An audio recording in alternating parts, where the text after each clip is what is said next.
આજના જમાનામાં તમારા જેવા રોડ સાઈડ રોમિયોથી ડરીએ ને તો અમારા જેવી છોકરીઓનું ઘરની બહાર નીકળવાનું મુશ્કેલ થઈ જાય.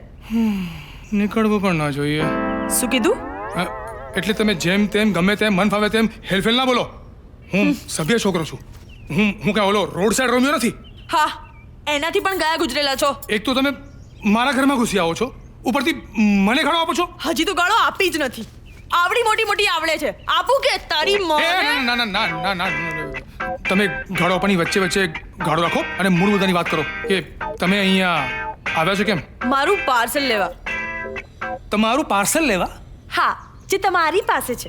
એટલે તમારું પાર્સલ મારી પાસે છે? તમને બધી વાતો રિપીટ કરવાની આદત છે કે શોખ? આદત. આઈ મીન શોખ. આઈ મીન એક મિનિટ. ઓહ, આઈ એમ એક્સ્ટ્રીમલી સોરી. મને ખબર હતી કે તમારું પાર્સલ મારી પાસે આવી ગયું છે.